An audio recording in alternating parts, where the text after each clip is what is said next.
Hi everyone, it's Sydney from Hand to Mind. Thanks so much for joining me today for our Grade 2 literacy video as part of our Teach at Home series. We're at the end of week 11, day 5, and it's another reading day where we're going to share some informational text together. Let's make a connection to what we read yesterday. Think back, what did we learn about? Yeah, our solar system, right? The Earth, the moon and sun, planets in the solar system. Did you learn anything new while we read that information text? That's good. Remember, the author wrote that informational text with the purpose that you would learn something new. We're going to read about something completely different today. Do you think we might still be able to make connections to things we already know? And pieces of information that we put together from different text features that we see? Let's practice and try it out. Come on. Based off of what you already know. Today, I brought a story to share with you that is nonfiction. It's full of real facts. It's also informational text, which means the author is writing it to try and teach us some new information. Let's see if we can use some connections we already know to some new things that we can learn. So here are two covers. I want you to use the clues you have from different types of text features to guess which story is the nonfiction informational text I told you about.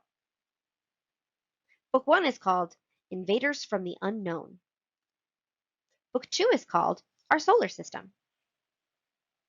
Based on what you already know about informational text, which book do you think is the story we will read today? Yes, nice job. It's book 2, right? Let's take a look at book 1, Invaders from the Unknown. What did you see about this cover that made you think it was not informational text? Yeah, the planet has eyeballs, right? And it's talking about invaders from the unknown. If it's about aliens or things that we don't have fact books about necessarily, it might not be informational text. I agree. That book is for our pleasure, not to teach us something. Book 2 is called Our Solar System. I see a diagram on the cover that looks pretty true to our solar system, right? Those are good clues that it's full of information or real facts. Book 2 is our story for today. The next page is our table of contents. This shows us what each section is titled and where we can find it by the page number. Take a second to read the different categories in this story, and then talk with someone at home or write down an idea of what you think we're going to read about.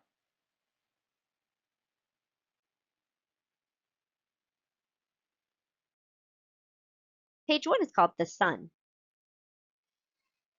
The story says, the sun is a star at the center of our solar system, made of the gases hydrogen and helium. The sun's core creates huge amounts of energy that create light and heat. The sun's gravity keeps our solar system's planets in orbit. Up above, I see a photo. What do you think that is? I agree, that's probably a photo of the sun. Next to the photo, I see a caption box. Let's read what's inside there to see if it gives us more information. It says, did you know the sun is the size of 1.3 million Earths put together?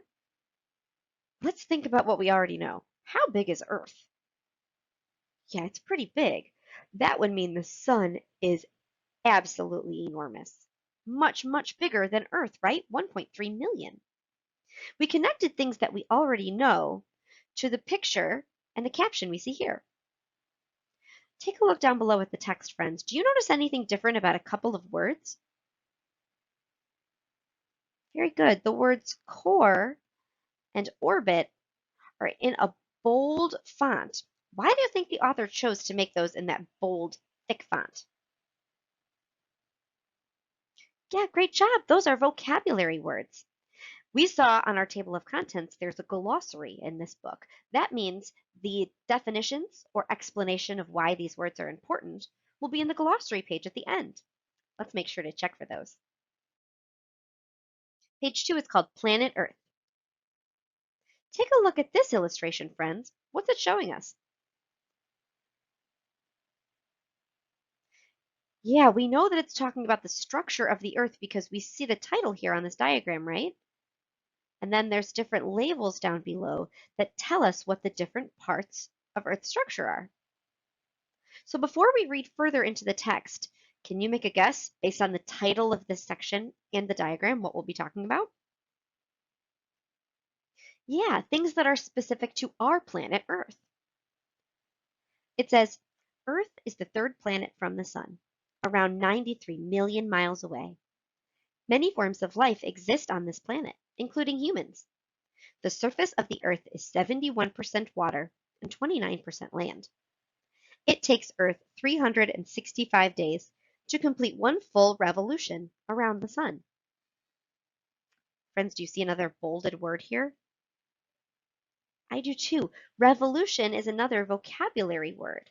I'm going to highlight it now so we remember to check it in the glossary. Now, take a look here, friends. Earth rotates the sun in 365 days to do the full revolution. Do we know anything that's important about the number of 365 days? How many days are in a year? Yeah, 365 days. So we know because there are 365 days in one year, one Earth year is the same as one full revolution around the sun. Great job connecting that information with me. This chapter is called Earth's Moon. Do you see another diagram? Yeah, this one's titled Phases of the Moon. Let's read to see if we can find out more about why this is important. The moon is Earth's only natural satellite. Its surface is covered with craters from colliding with comets and asteroids. The moon makes one full orbit around the Earth every 27.3 days. From Earth, we can observe different moon phases depending on where the moon is in its orbit. Okay, did we hear the word moon phases? Yeah, we knew to be on the lookout for that, right? Because we had read moon phases on the diagram above. So moon phases are the different ways we can observe the moon from Earth when it's in orbit.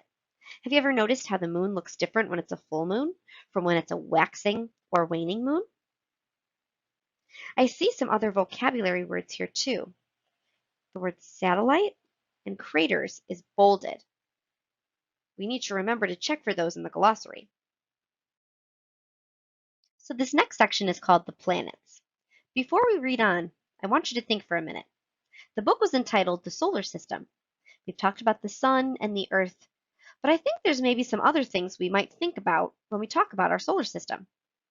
For a moment, pause the video and talk a little bit with someone at home about things you think might be important to include in this story that we haven't already learned about. What's some other information you think should be in the text and why?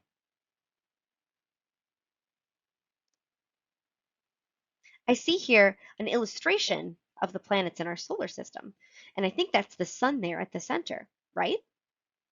There's a caption box next to it. Let's read figure 2. It says that Jupiter is the largest planet in our solar system.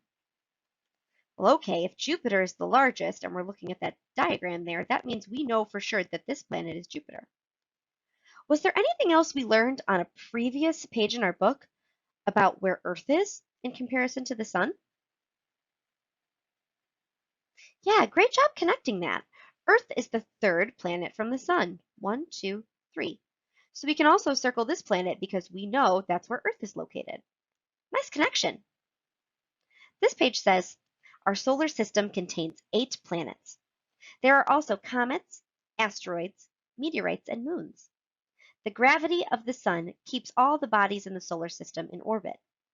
Each planet has a unique surface, atmosphere, size, and shape. No human has ever visited another planet in our solar system, but there are telescopes, satellites, and scientific machines that help us learn about them. Do you see any vocabulary words on this page? Yeah, there's 2 of them to look for, gravity and telescopes. Those both might be words we've heard before, but we need to make sure to check the glossary because they could have a special importance in this story. Our final page is the glossary. I want you to pause the video for a moment to read through this alphabetized list of the special words. Did any of them surprise you? Did any of the words have a meaning that you weren't aware of until you read this story?